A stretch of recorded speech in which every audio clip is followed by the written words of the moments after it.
Hello and welcome to another live stream edition of the Whole Womanhood Launch podcast series. Give me 1 second as I dial in our amazing guest today, Kira Love. I have just sent her a request. We are going to be talking all things embodying the whole woman, and I cannot wait to chat with Kira because she is a true powerhouse. Thank you so much for joining us today in this, live stream series where we're really exploring what it means to be a whole woman. And for those of you who are not familiar with the amazing Kira, although many of you I know are, she is a gender intelligence business and relationships coach. But the reason I really wanted Kira on, and if you've listened to my podcast, you know Kira already, but I truly feel you are the embodiment of an empowered woman empowering women, which is what wholeness enables us to do, in my experience. It really is that overflowing cup metaphor. And so many women are taught not to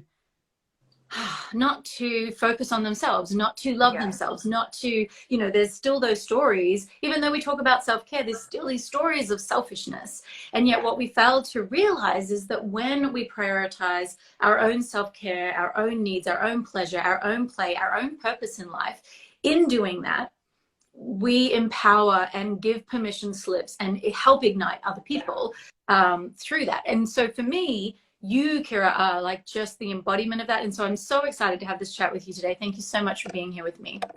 Thank you for having me join your community again. It's such an honor.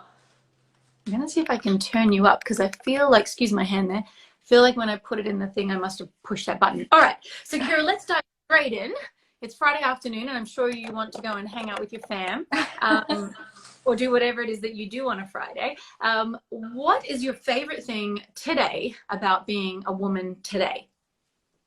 I think my favorite thing is just the endless opportunity. We really get to be whoever we want to be and do whatever we want to do. There is, for me, I feel such a sense of freedom and choice. And I have also created a world that gives me a lot of freedom and choice. But every woman has that opportunity to do the same, no matter, speaking to women in Australia, I'm sure you must have international women as well. But I feel like for the most part, we really have an opportunity to be anything we want to be. And it's an exciting time for women. It is an exciting time, but I want to piggyback on what you're saying because I think it's a really important distinction. There are endless opportunities and infinite possibilities available to us. That's truth. And yet the experience for many women, and I know you know this, is that we believe our own rules or our own obligation stories. And essentially we kind of prison ourselves inside this cage of our own expectations of who we're meant to be. And that's kind of what this whole series is about, is how do we reclaim or remember our wholeness and allow ourselves to be the fullest expression of ourselves. It's almost like an unlearning. It's like we come into this world as this whole human, and then everybody layers their belief systems on us. And I think as women, we have this incredible pressure to be shiny enough to be noticed, but never outshine the girl next to you. We're raised in that environment. I know for myself, my unlearning has been not about not being enough. It was that my too muchness is okay. It's okay to be all of myself. I feel like my childhood experience was, you're too bossy, you're too this, you're too outspoken, you're too opinionated. And so what I became as a consequence was this shy, insecure half version of myself where I just didn't even know how to use my voice. It's like I did a whole backflip. And so, over the course of 10 years, I really had to grow back into myself and understand that me being who I am in my absolute wholeness is my gift to the world, my gift to my girls. And that's where I get to really shine in my greatness, is being exactly who I am. And I had to, I guess, I had to introduce myself to myself again.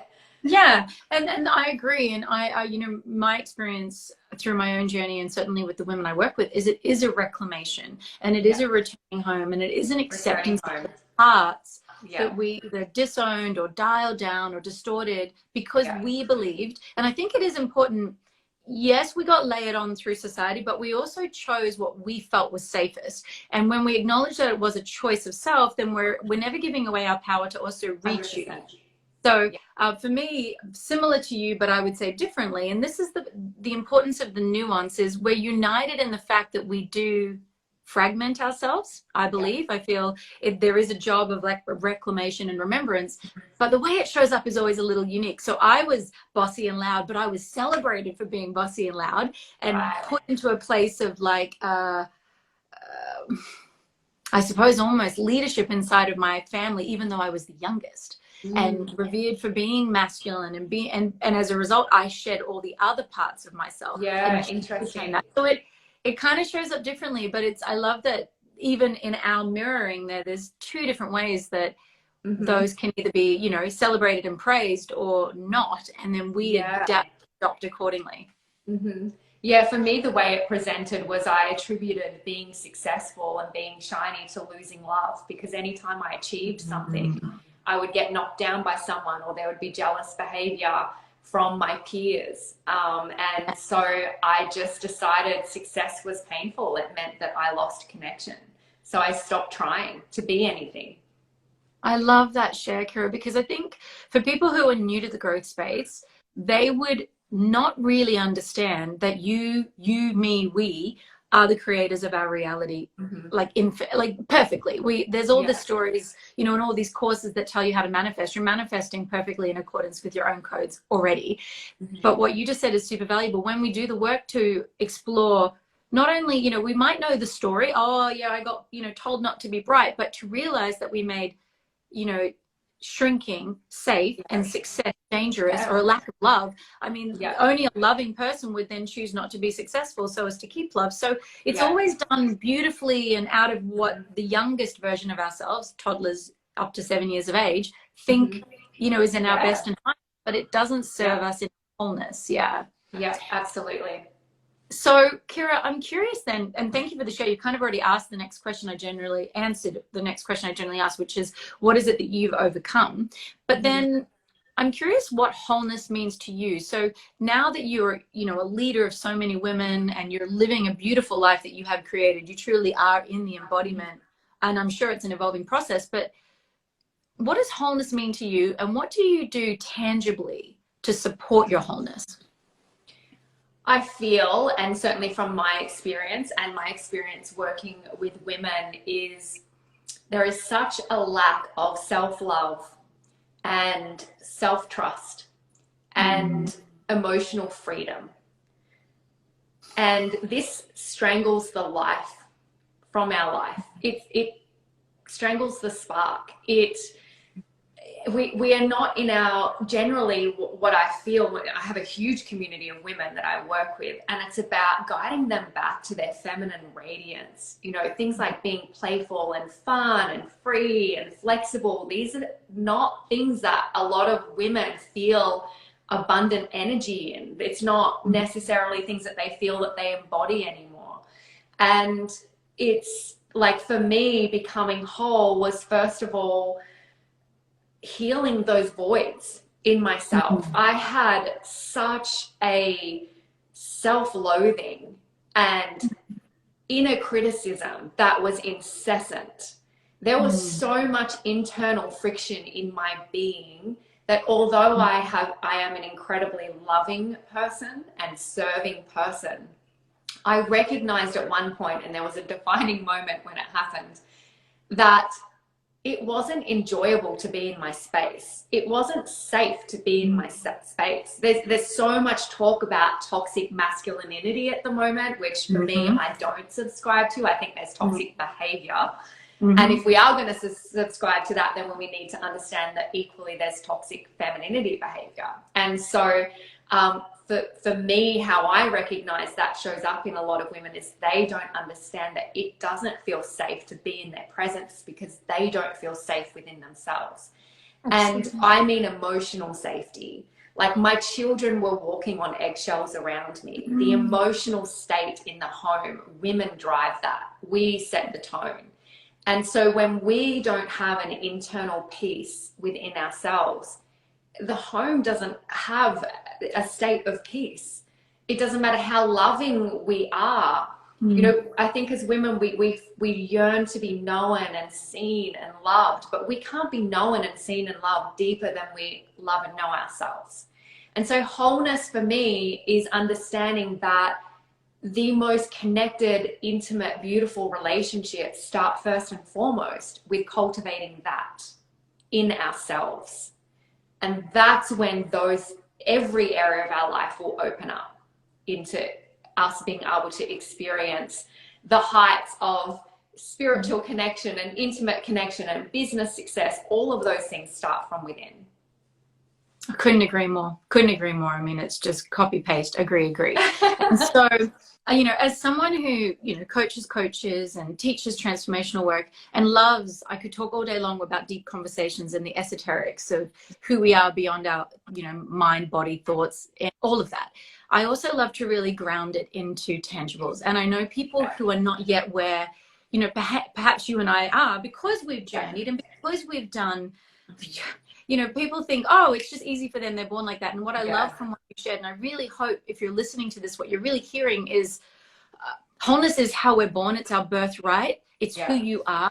But because we live in a conditioned society, it takes the de-armoring. It takes the willingness to feel the feelings that you previously made wrong as an act of protection, et cetera, et cetera. And so one of the things I would love to know, Kira, is either what did you first do to begin to create safety in yourself so that others could feel safe with you? Or what do you do on an ongoing basis when maybe those old patterns want to come up and you're like, you know what, no, I'm going to return to love, or I'm going to soften here, like actual tangibles, if you can think of some.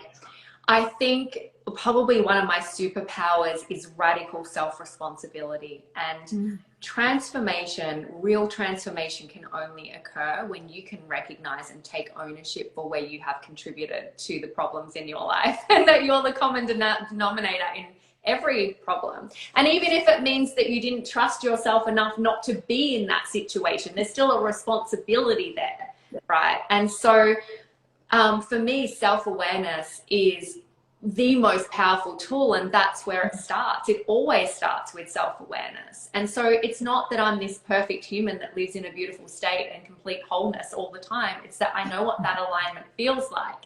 And when I'm out of that alignment, I now have enough self-awareness, and I also know the tools necessary that will help me come back into alignment.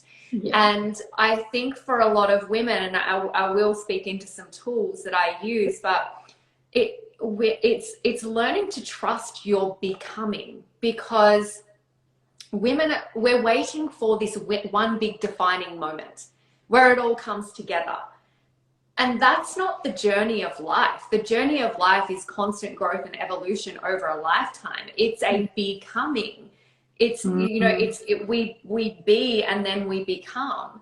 And so the change, the greatest growth and transformation in my life was deciding who I wanted to be, and then starting to show up as the woman who had the life that I wanted to experience. So instead of waiting for the belief and waiting for the courage and waiting for all of these things that we're waiting for so that we finally feel confident to create that life, I started orientating my behavior and my mindset around the kind of woman who already has that.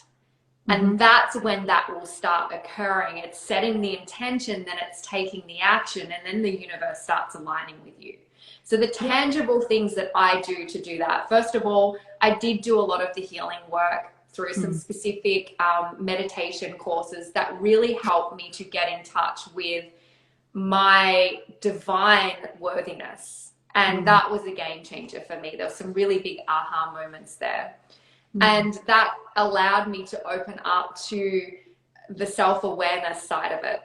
And so the tools that I use is definitely journaling.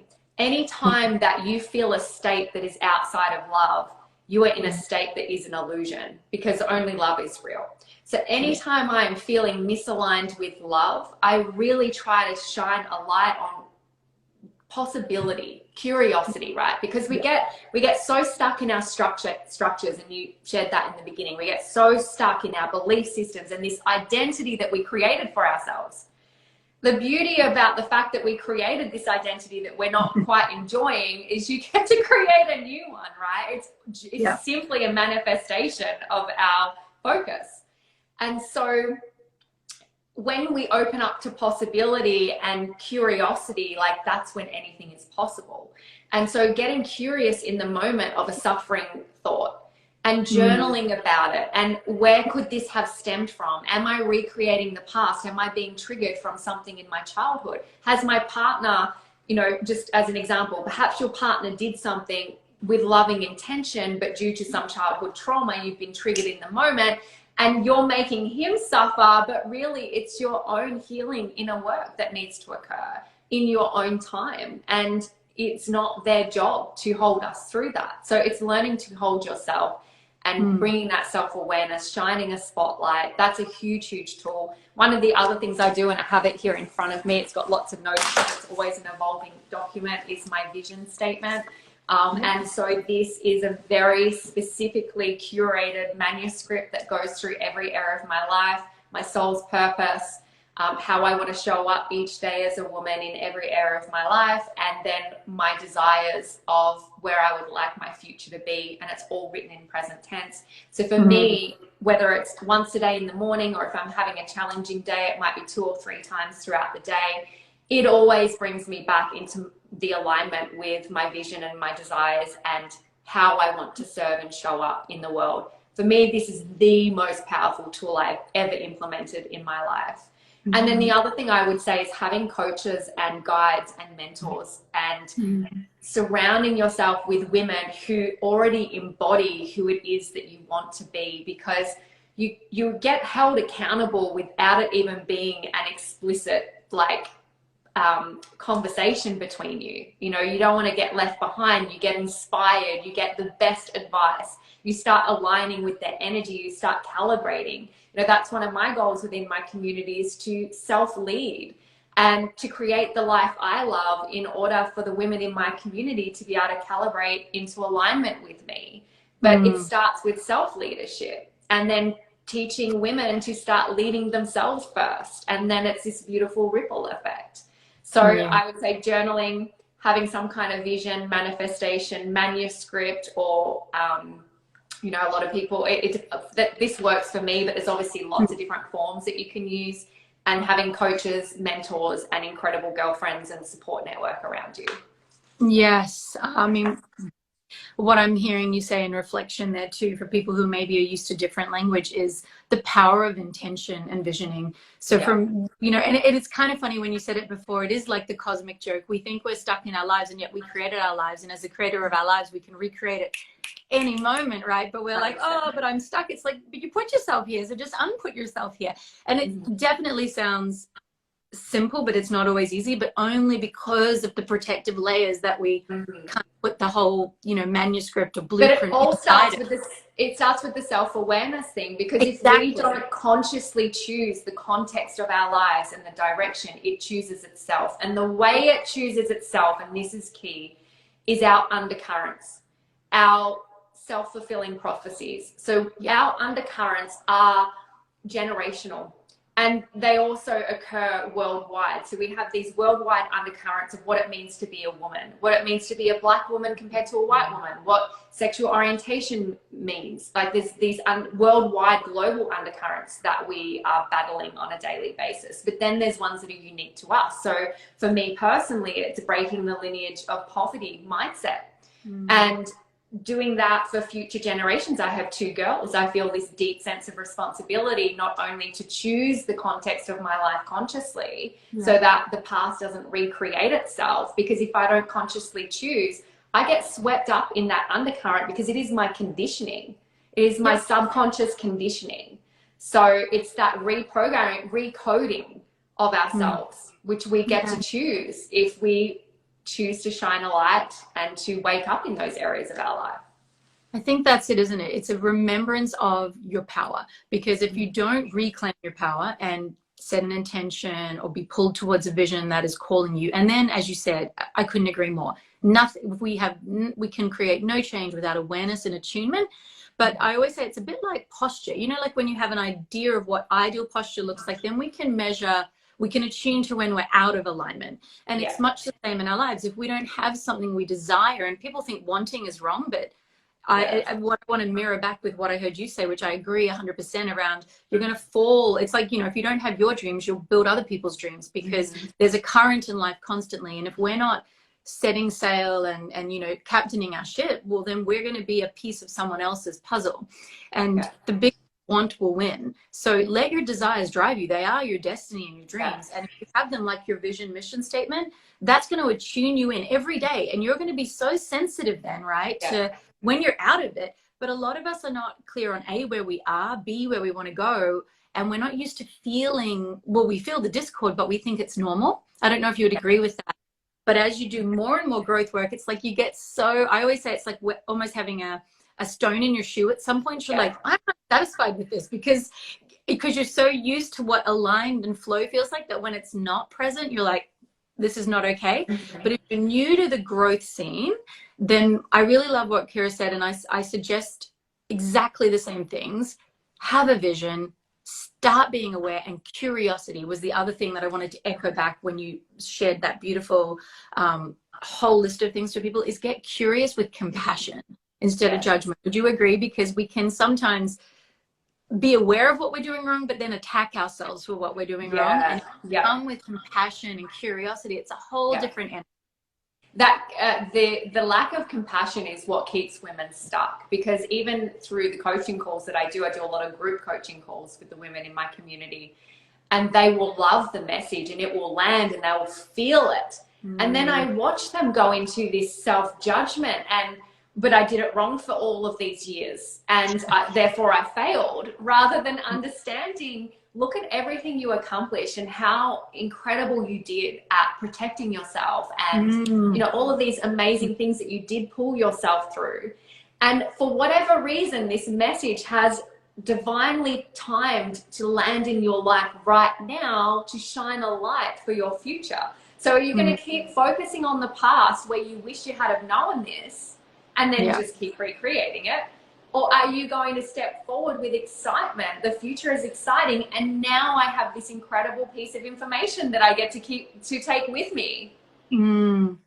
Totally. And actually, Kira, is not often people mention it, but I love that you did. So I feel like we can unpack it today. I feel like your audience is ready, and I know much of mine is. As a family constellations facilitator and a practitioner of family systems, you mentioned before, which I feel there are sections of society who like to resist this, that we are carrying forward ancestral beliefs, sufferings, codes, just in the same way that we get eye color, skin color, hair color. It is not yet mainstream beliefs. I hope one day it will be, but for certain, I can tell you from the work I've done, and it sounds to me that you have learned the same, that we have an opportunity in our lifetime to heal within the constellation of our family system much of what has been brought forward, because the family does not want us to suffer, but its suffering has been gifted to us almost like a cautionary tale, perhaps. And yet often we're like, as an act of love and to be in rapport with you, I will suffer to the degree that I've suffered. That's when we're still asleep. But when we wake to what actually our ancestors and the shoulders we stand on want for us, it's so much more. In the same way that you as a mother and I as a mother don't want our children to repeat our learnings, we learned them so that they can move on from there. And I just wanted, I wanted to acknowledge that for anyone listening, there are some areas of growth, and you mentioned about ancestrally poverty and ending that. And you know, when you said it, I could just feel that mother archetype, you know, that really lioness energy. And I can resonate with that, because there is a love there. I don't know that there's quite a love like the love of a mother for a child, or a parent to a child, but we're talking about women today. And I have noticed myself certain patterns ancestrally that, you know, you might look for it in belief structures and you address it in behavior, and yet there's just, this seems like a current. And I wanted to address it because I feel like those watching today aren't new necessarily to growth. And I wanted that to be addressed because we can extend compassion if we start looking into the field. And not many coaches are trained to do that. They're going to do unconscious mind work. They may be skilled enough to do somatic, because we absolutely store stuff in the body. But there's a whole other layer and dimension that not many coaches talk about. And it's this field. And it's, you know, we know it's science, through M fields, and we can understand it in the way that we can actually all connect unconsciously, you know, through, oh, I thought about them, now they text me. And now take that through the DNA of your system and understand that you come from a family system. So yeah, for you personally, what has that looked like in addressing it? What do you do? How have you approached that? I think it's that again, it comes back to that self-awareness. There have been defining moments where I have had to acknowledge that there are certain habits and behaviors that feel very much like I felt as a child. I could see myself recreating habits that were going to pass on the same trauma to my girls. And so I had an opportunity to take self-responsibility with compassion and kindness, because often there's this piece where I had a conversation. I'm just mindful of how I can share this, but when you can understand that everybody is doing their best, like our family, our generations, they love us to the fullest of their capacity. There is nothing to forgive in my mind. When someone is doing their absolute best and you recognize that they have had their own challenging journey at life, their own conditioning, their own parenting traumas, and then they're showing up in the best way that they know how, and that causes your own growth and evolution, because I wouldn't have the awareness to become something more if I didn't have experiences that didn't quite feel good to me. So how I get to show up as a mother today is the most beautiful gift. My whole childhood has been the most beautiful gift. For me personally, there is nothing to forgive. Now, obviously there are some people who would have had a more traumatic childhood, and I'm only expressing from my own experience here. And so for me, it's about looking to the future and what you want to create, because the more we keep focused on the past, we just keep dragging it with us and recreating it. Yes. When we look to the future and decide how we want it to be, and then we start showing up in that energy, we shift and everything shifts around us. Our relationships, our business, our whole experience of life begins to shift. We attract our own resonance. And so until you can let go of the past and start focusing on what you do want to manifest, and then start showing up as that woman. For me, I had to recognize I didn't possess financial intelligence. That wasn't gifted to me. And so I have to start showing up as a woman who is financially intelligent, which means having the right mentors, coaches, doing the right programs, like, you know, showing the universe that I can hold what a financially intelligent woman would hold. Yes. This is very important to mention. And just from a really technical aspect around family systems, what I will add to what you've said, which is perfect, is that essentially the best analogy will be that in a family of thieves, the child in their life that chooses not to steal will feel guilt.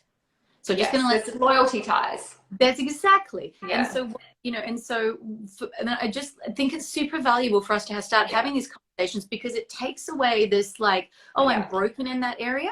So around money, because, you know, from a Russian Hungarian heritage and immigrant family on my maternal side, there were definitely codes there that life is unfair. And I would find myself in this life, highly intelligent, successful in business, always creating contracts in the present day where I would give more than I needed to give. And people around me would be like, oh, Marina, you're too generous, but also be going, you're actually effing crazy, because that's not logical. Like in a divorce or whatever, why are you giving more than half? Why are you not drawing the line? And it took me time to realize, oh, this is not my contract. And I love what you said when you said focus forward. What we also, sometimes it's easier than we think. if it's not ours, we can just give it back. That's what a lot of people don't realize about family stuff. You don't have to forgive them. In fact, it's not a child's job to forgive a parent. All we get to any love that was available to us and life force, and the rest we can leave with them, and then we're liberated. But often we're trying to love them by carrying this wound, as you said, loyalty contracts, obligations of, or even a loyalty to trauma.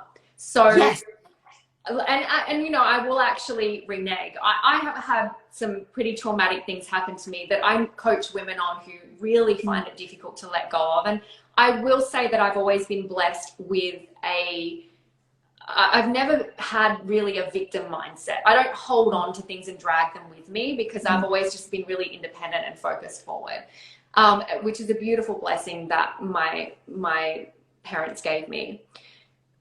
But we also have loyalty ties often to the trauma, as if we let it go, then we're making it okay. If I let that thing go that happened to me and I don't continue condemning it and thinking about it and being sad about it, then it didn't matter and they get away with it. But you're actually continuing to recycle being the victim over and over again. You're recycling the pain over and over again. They're winning over and over again.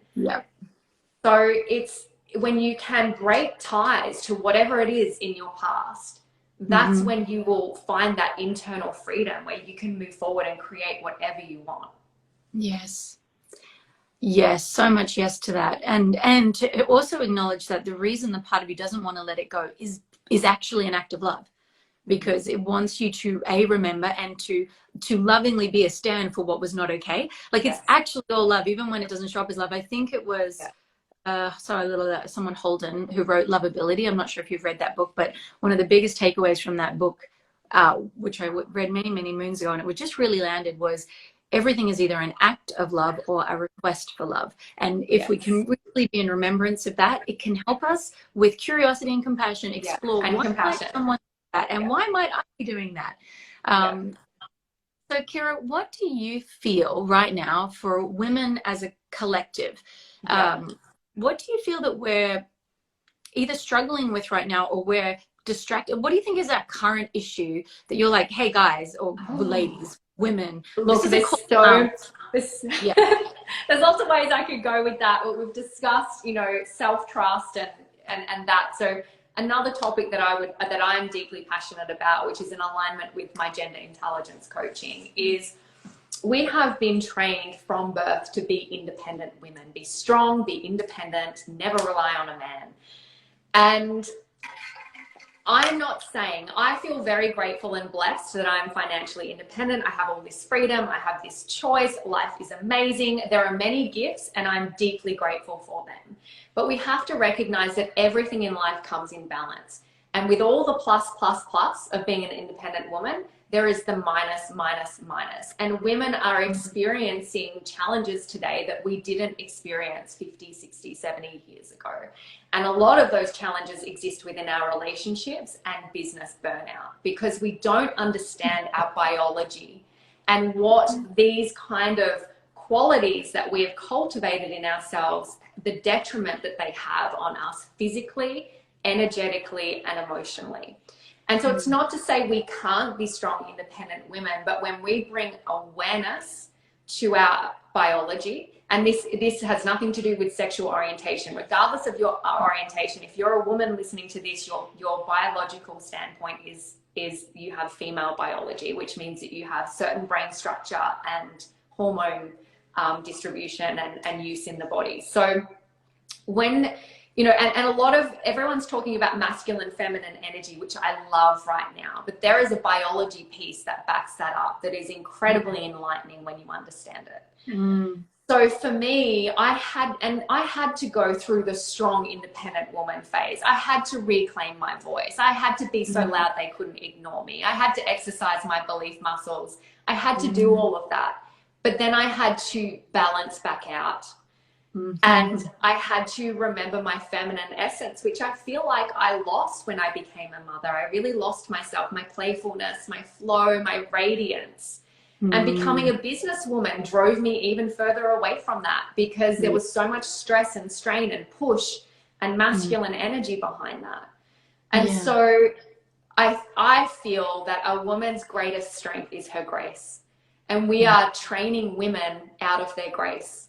And it is a tragedy for women, and it's a tragedy for men, and it's a tragedy for our community, because healthy individuals make healthy relationships, and healthy relationships make healthy communities.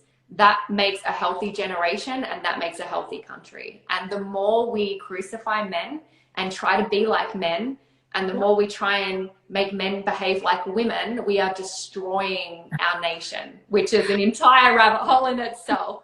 But we're destroying our own spirit, and we don't understand this. Amen. I mean, honestly, we could, now that I feel like you've just opened a can of worms for me. And it's so refreshing to have a real conversation about this. So, there's so much that's similar in our stories. And for me, when my divorce and my marriage of 17 years ended about 10 years ago now, that was because I had driven so hard in my masculine. I was like Wonder Woman upon Wonder Woman, like power, power, power, but I didn't know how to receive. I didn't know how to surrender. I didn't know how to soften. I was a maniacal achieving. I always say I was like a high achieving, overgiving, overthinking sociopath, really, on some level, At the same time, the world stood around, Kira, and did this. Yeah.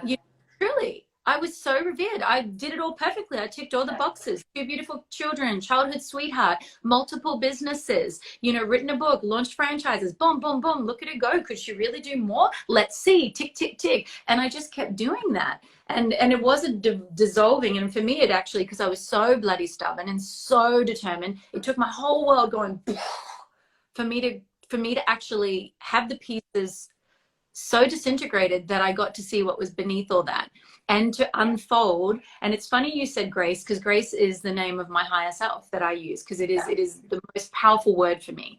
And in doing that, I want to touch on that's my word too. Grace is my word. Strong yet graceful. Teaching women to be strong yet graceful. You can be both. Yeah. Well, yeah. So for me, it's like grit and grace together. Yeah. So similar ways of saying it. I love that. Yeah.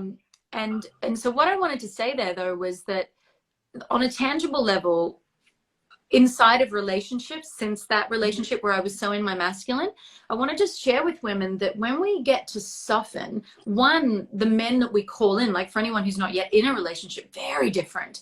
And the dynamic and the dance gets to be very different. But even the experience in your somatics, the pleasure in your body. Like I always happily admit that I didn't even know multi-orgasmic existed, that my body was capable of that until until there was this surrendering of this old identity.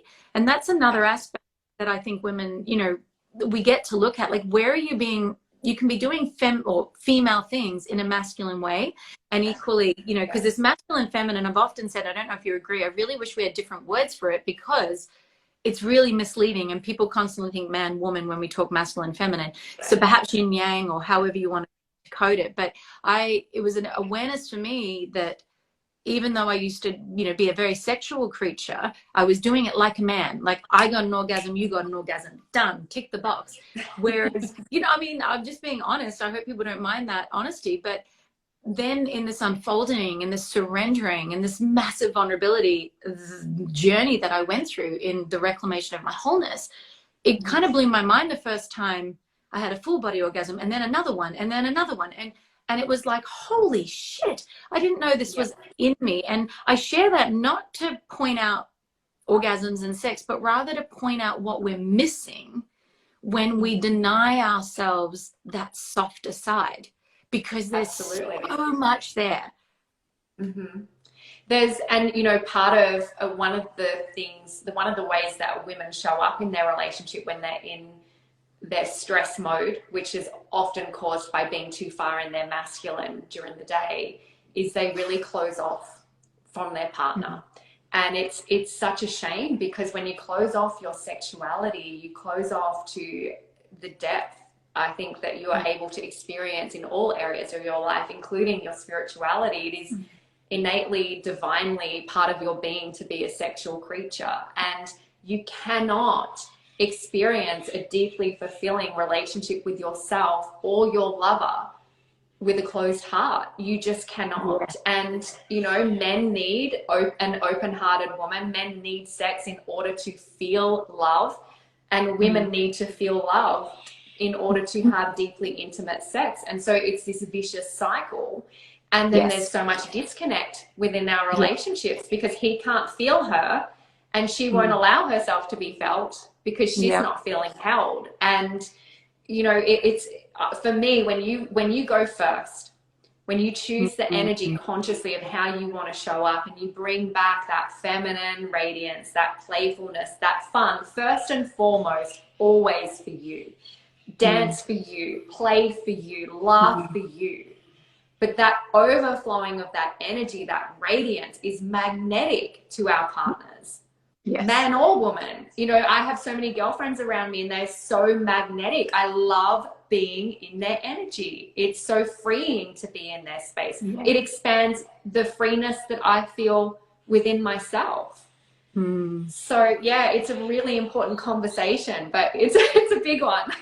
Well, it is, and I love what you're saying there, and this is true regardless of the relationship. And what I heard you say, said a different way, is we often think, you know, we hear that saying, oh, it takes two to tango, it takes two, and they're not changing. And what we forget is it takes two to dance, but one to change the dance. If shift, they shift. And it's that ripple effect, and we can't. We are in a society that's outsourced, constantly outsourced. You tell me I did good enough. You praise me, and equally, you tell me what I can and can't do. As opposed to, as you just said, our relationships have become transactional. Yeah, our relationships have become transactional, and part of that is the independent woman movement has impacted that. It's a transaction. So much. Yeah, and love is not a transaction.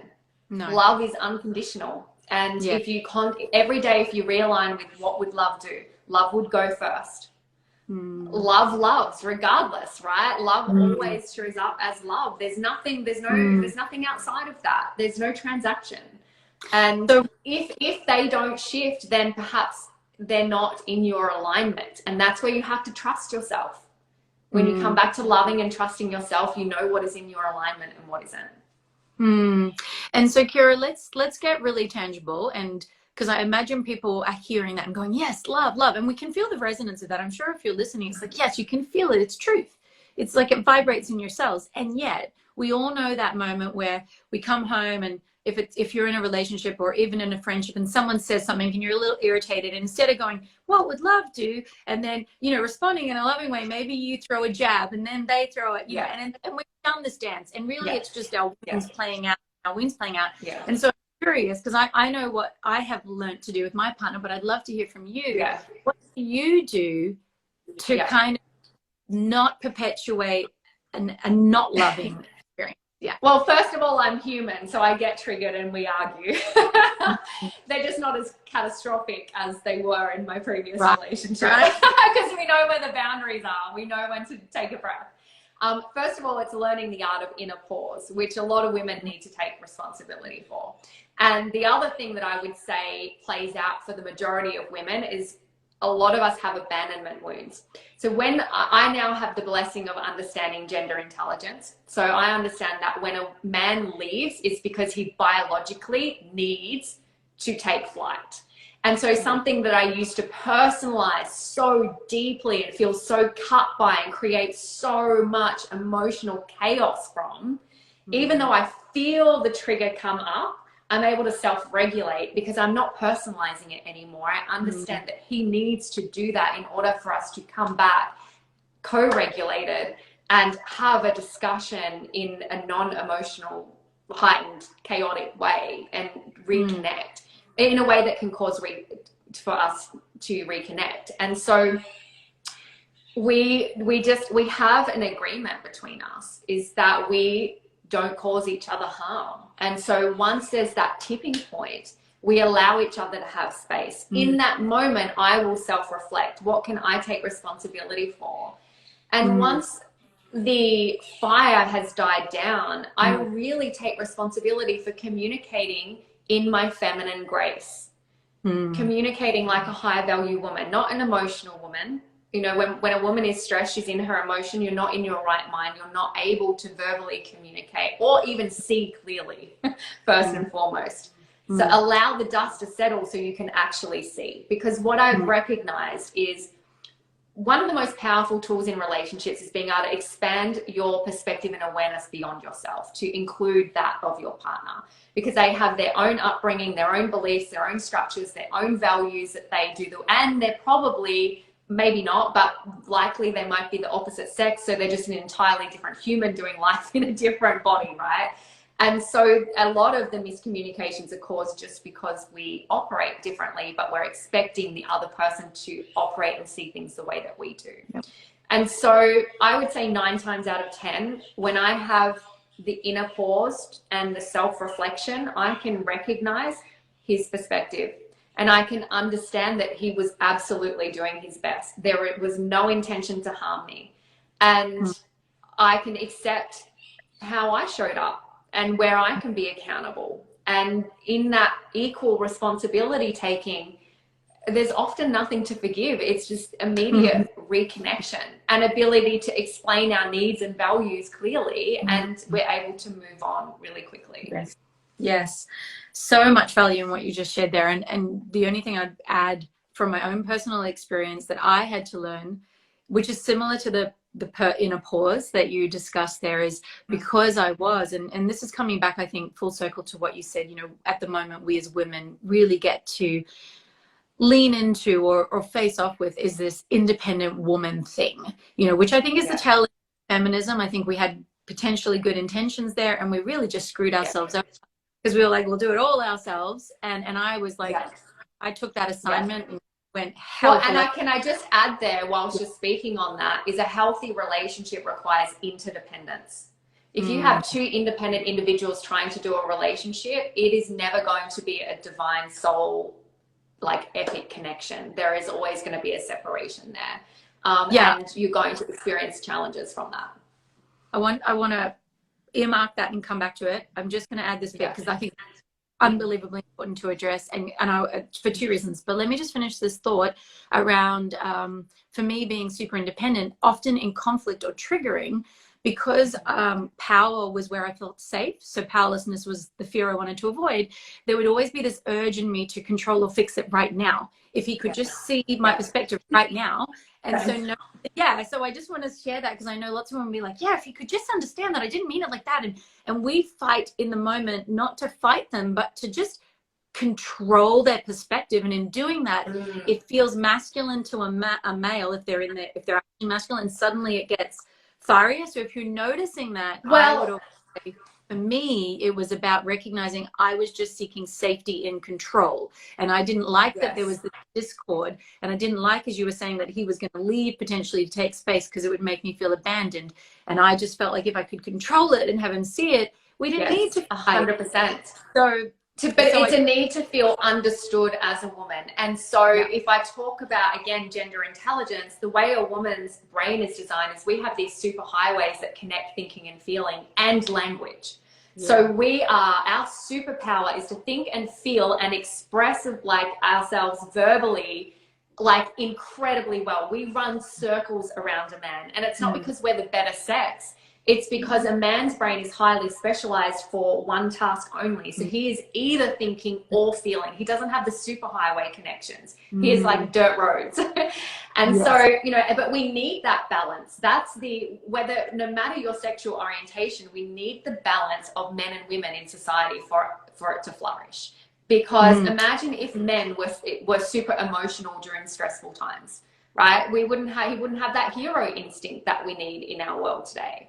And vice versa, we need women to think that way. So when we are stressed, our emotional centers are activated, and we are so great at verbally communicating it. And my partner has verbally communicated to me many times. He's so overwhelmed at my ability to communicate my feelings in the stressful moment. He is no match for me. He has to remove himself in order to process.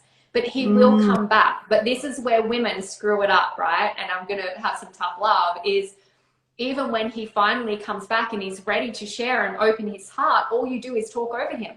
And a man needs space. You need to just do not talk for like at least 5 minutes solid, because it's a man takes time to express his emotions and to get it out, and you'll be amazed at what he'll communicate, but he will give up. He will feel attacked and he won't even bother trying if you just keep running circles with your language over the top of him.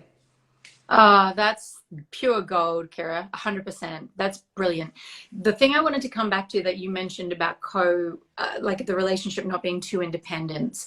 I wanted to ask you, in your opinion, because you and I are in similar situations where what we might in a positive way call blended families. You know, it's a very modern thing, because so many marriages end in divorce. And you know, my less favorable way of describing that is broken, but let's just let that land for a second. Isn't that interesting that society calls it that? But we'll shelve that for a second. And I wanted to speak into, I feel like these two independent energies is perhaps going to be more prevalent, let's say, inside of two mature relationships coming together, because that's been my experience. When I was with my husband for 17 years, we grew up together. We co-created all of our paths together. And then when I came into my second, or, you know, I would say more evolved relationships, but certainly that became an issue for me because I did it how I did it, and managed my children with the language because they're my children and he had his children, and it's a very different dance. And also what drew me to my partner at the moment is his strong masculinity, because that was, you know, I had unfolded and that's now what I wanted, and yet I was very independent. So I would love you to maybe explain for people what you mean by that, because we also do know that it's not healthy to be codependent on someone for our, you know, mental health and safety to the degree to which we have self-sourced safety. So I would love you just to expand that a little, because I think that's such a powerful point that you made. Yeah, look, it's something that I am still unraveling for myself. I just have a lot of self-awareness and consciousness, and I'm constantly monitoring how that feels and how I show up, and ensuring that I'm not showing up in a way that is from my wounds. Because I'm not going to lie, the way that I experienced becoming a single mum was facing one of my greatest fears on this earth, and it caused me to go into, I'm never going to leave myself financially vulnerable to a man ever in my lifetime, right? And but also I have to recognize, I've had to learn that self-trust that I can make the right decisions. I think it's still important that women have skills where they can land on their feet, because even if you don't have a partner that does the wrong thing by you, you don't know if, you know, what's happening in the world, or if your partner unexpectedly passed away. As an example, I've seen women left completely, you know, not unable to source an income because they've only been in that primary caregiving role. So there's lots of things to consider when you consider this, and I'm still working it out, because there's still part of me that feels, as a woman now, like I have to make sure I have my back, because my girls are my responsibility. They are my girls. But one thing that, I don't know if it's because I am so innately feminine, for me, I treat my partner's kids as my own, and he treats my children as his own, and he shows up, you know, as the father, and I show up as the mother, and I love them unconditionally as my own, and we love each other unconditionally, and we plan for the future in that interdependence. There's no, you know, but what if? There's no backup plan. If you constantly have a backup plan and a what if, and you're not fully invested, then you have to ask yourself, is there healing work I need to do, or is this the wrong relationship for me? Because if you're not both all in, then you're just going to manifest some kind of friction in the relationship in the future, where you're going to prove to yourself that you needed to be independent. See, I needed to make sure I was independent because he ended up leaving me, or like, you know, whatever you create. We're gonna self-fulfilling prophecy ourselves into another shitstorm that we saw coming anyway. So now we can feel safe because we were right. Totally. And I love what you said there about 2 feet in, because I don't know about you, but I think that's often the missing magic in so many arenas of our lives, be it business, be it you know, money, be it our health or our relationships, that we're standing on the edge, putting our kind of actually going full circle to something you said at the top of that. There is this false misconception, or there's a misconception, that you know, we need to be confident before we start, or we need to know the right direction before we begin. But the reality is it's only once we go 2 feet in that we can even tune to and decide if that's right for us, or know if it's going to work out. And there's this bit of this paradox. I want to know before I start. You'll never know unless you start. And I think that's very in relationships. 2 feet in, that was a big thing for me. I was armored in my heart after being blindsided earlier in life. And as a result, I kind of went in and did all the actions, but my heart was absolutely not open. And it was just, and children, and I have to say, just speaking for children who have come from those broken home circumstances, they need step parents who have 2 feet in. They need to feel that unconditional love, because they're learning that they're lovable. And so, you know, when it's your biological child, it comes with ease. And I've been blown away the ease that I have learned in unconditional love for my stepchildren. Like, it is so possible to embrace them as your own, and they need that. Otherwise, they're never going to feel safe, and they're not going to learn that they're worthy of love from people in their life outside of their biological parents. Yeah, that's true.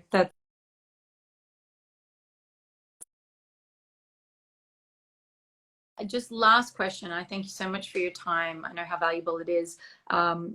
What would be the one thing that you would leave for anyone, but you know, we're talking about women today, as a word of advice or a tip, perhaps, if they're feeling lost, stuck, small, like they're like, wow, I want to reclaim my power. That's not where I'm at today. What would be your word of advice or your, you know, reflection to them? First of all, embrace the lost girl, because without the lost girl, we don't have quantum leaps.